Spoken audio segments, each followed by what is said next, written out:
Hey, what up, guys? And in this one, I wanted to talk about how Vince Zampella actually solved and cracked the code of the first person shooter quote unquote problem that is plaguing gaming today, and how he is going to do it again. I'm going to talk a little bit about Titanfall 3 and Titanfall in general, as well as the past, present, and future when it comes to this sort of thing. But first, I just want to say this. J-Boy and the Man basically made a video yesterday basically talking about how there could be, like, he's basically trying to get a movement going to where if you are able to dish out some money and get yourself a, not the strongest PC rig, but a rig nonetheless that is able to play the old school Call of Duty games, it would only cost you, like, I don't know, $400 or something like that to get something like that.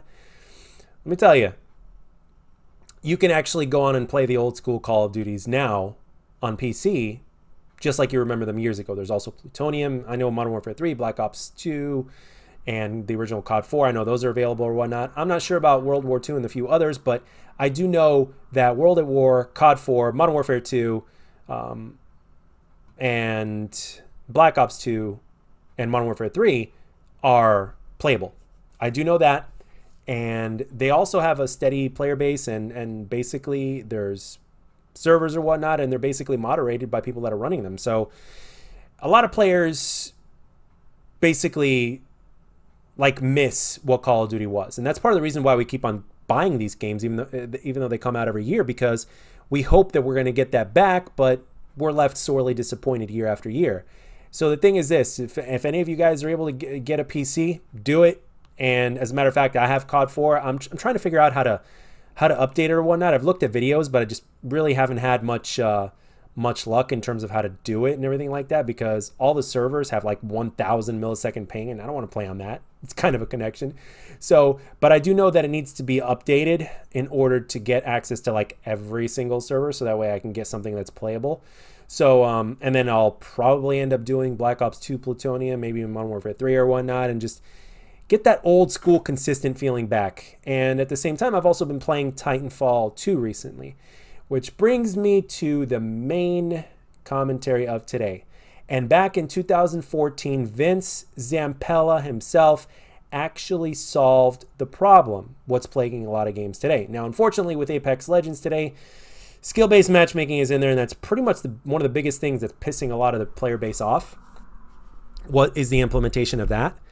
However, with Apex Legends, put skill-based matchmaking aside a minute, they are rumored, and it's been leaked, and there's been PC files as well as an image of the map shown, that as well as an official tweet by Apex Legends themselves on their official Twitter account, saying that they are looking into expanding the game beyond Battle Royale. And there's going to be a team deathmatch, either 3v3 or regular 6v6, on a much smaller portion of the map.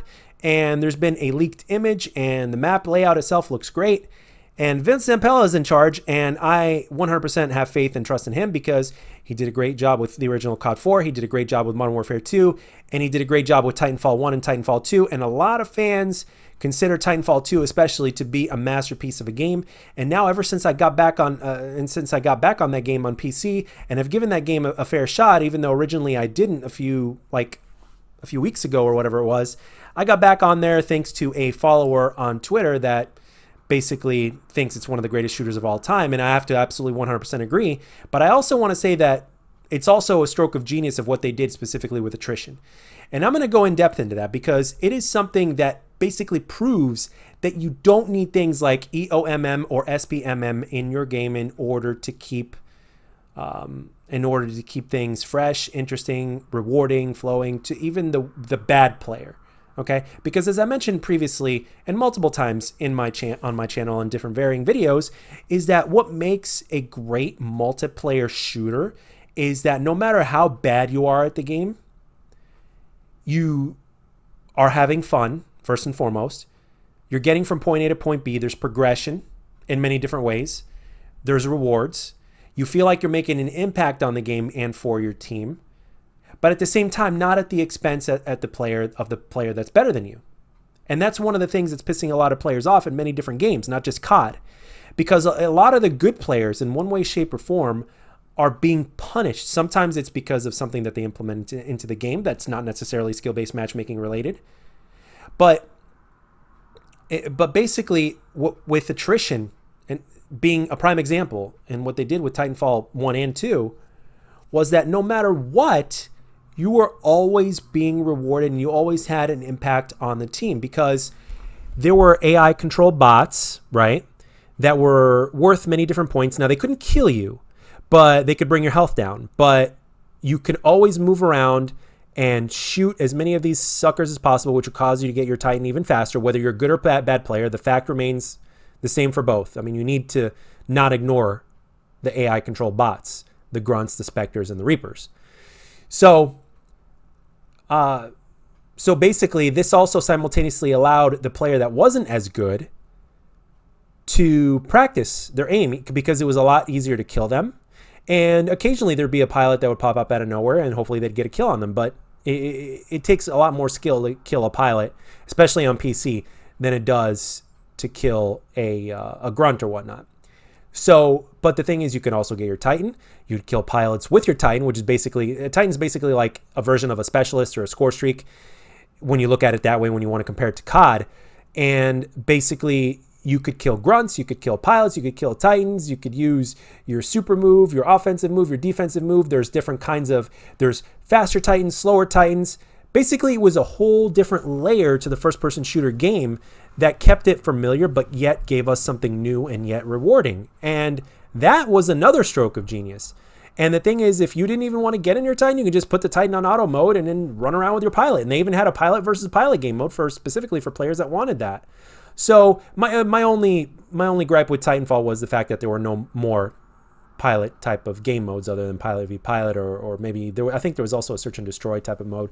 But when Titanfall 3 comes around sooner or later, which I have faith that it will, I personally would request an attrition game mode, but with pilots, like more pilots on the map, and you got your AI control bots and everything like that, but just with pilots and with the AI control bots. I think that would be fucking incredible. So for those people that basically prefer not to play with Titans on any given day, or just prefer to play just with pilots, I think that would be awesome. So basically at this point, all those years ago with COD 4 and Modern Warfare 2, Zampella and West cracked the code then. Zampella cracked the code with Titanfall. Other than skill-based matchmaking in Apex Legends, he's doing a good job. Obviously people want solos back, and I think sooner or later they're probably going to do that because a lot of people have been demanding it.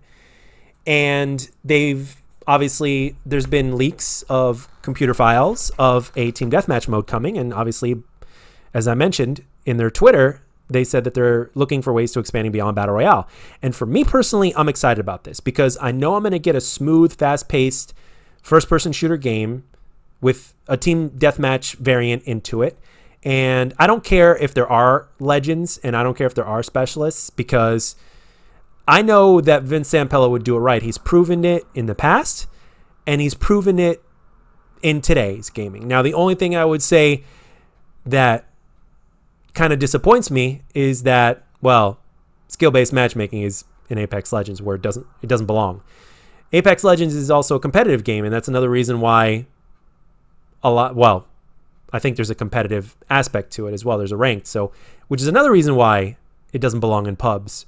And even good players out there are complaining about this. So hopefully they'll get their head out of their ass and they'll fix that aspect, because I very much look forward to playing the team deathmatch variant game mode. And hopefully that game mode gives us a lot of what Titanfall did in terms of what attrition specifically managed to do. So if we end up getting something like that, with its own, feel and personality, so to speak, and its own flavor, I think we're in for a good time. And on top of that, it'll be free to play. So I think that you combine that as well as what else they might have in store beyond just Team Deathmatch and beyond Battle Royale. And Titanfall 3 sooner or later will be a thing. So when all that comes to fruition, the future looks bright. And eventually there will come a time to where Battle Royale will not be the big boy on the block anymore. There will come a time for that. Just like Call of Duty was once the big boy on the block in terms of traditional multiplayer, as well as the fact that Halo was the big boy on the block before Call of Duty came around and became what it became, thanks to Zampella and West themselves. It's just the way the cookie crumbles. It's the cycle, so to speak. So there will come a time where Battle Royale, it may not die, of course, because a lot of people enjoy it and they love it. And it is a new type of genre of game that is very popular among many people, younger, older, content creator, non-content creator, competitive or casual. It is very popular. It's a new type of game, which is great. But sooner or later, there's going to be something else that is going to take the world by storm. I don't know when it's going to happen, but rest assured that it will happen sooner or later. And I also think because of all these mistakes that a lot of publishers are making, as well as developers, in terms of what they implement into the game, sooner or later, that is going to get old. And one day there will be a game that is going to be released that is not going to have a lot of the bullshit like the SBMM or over catering to noobs and making it unfair for players that just happen to be more talented or better because they spent more time in the genre. I think eventually some developer out there, indie developer, whatever the deal is going to come around and they're going to create something spectacular. And it's going to gain traction. And with the power of the internet and everything in between, I think it's going to be something that is going to once again catch the world by storm. And there will be another player in town. And there's going to be a new wave of type of games, as well as the fact that, well, after this happens and because money walks and bullshit, money talks and bullshit walks, well, this game that's going to be made by this mystery developer, so to speak, that we don't know of yet, will basically be making money because a lot of players are going to love the shit out of it. And especially if that game is going to be free to play and with an anti-cheat and everything that it needs to have in order for it to gain traction. So I am optimistic about the future.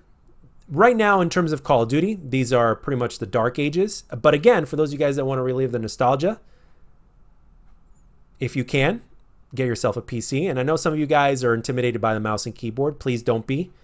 Give yourself a chance to get used to it. But for those of you guys that don't have that sort of time, but want to have your cake and eat it too, well, plug in a controller. There's aim assist as well. Plug in a controller and play and be a part of the PC community in that way. So there's advantages and disadvantages to both.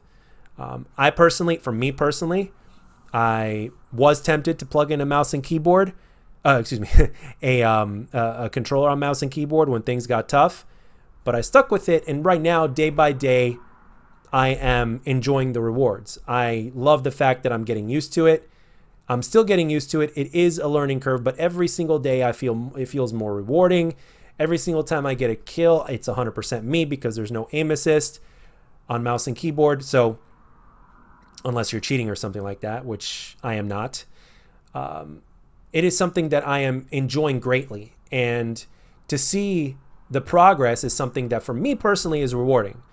So progress is another key word that whatever this new developer does in the future and this game, whatever it's going to be, there has to be progress, and the progress has to be for everybody, but without the expense of the good player. That's the tricky part. And that's why they implement things like what they have today in games. And let's not mention the fact that it also makes them money. So that is where it gets tricky. But at the same time, you can't deny the cycle of life and how things work and how history tends to repeat itself. And how there's always going to be players and, or should I say, a small community that is passionate about the game that are also content creators that want their voices heard. And over time, no matter how small a community is, there's only growth to be had. Because, there is, because more and more people are getting into social media, some more passionate than others. But unfortunately, a lot of people end up giving up very, very easily. So that is also another tricky thing. But eventually, if you look at the history of YouTube, there are a lot more content creators now than there ever were before, which is one of the reasons why it's a lot harder and more frustrating for somebody to grow, especially legitimately. So that's another form of proof that content creation is bigger than it ever was before, and it's only going to get bigger. It's only going to grow. There's only going to be more streamers. There's only going to be more content creators, video makers, and stuff like that coming out of the woodworks. And the same thing applies to gaming and development as well. So as long as we continue to exist, which, you know, we will, then we should always have a optimistic point of view in terms of what the future has in store, because there is going to be something that is going to be created that is going to appeal to whatever type of player you are, and therefore the future looks bright.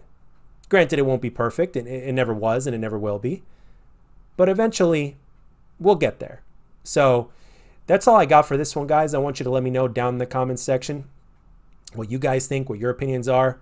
Tell me everything that you want about Titanfall 2, about gaming, about COD, and everything else. And I really also want to say thank you for the support on recent videos. I haven't really been posting as much, but your support means a lot. So thank you. And I'll catch you guys on the next one. Take care.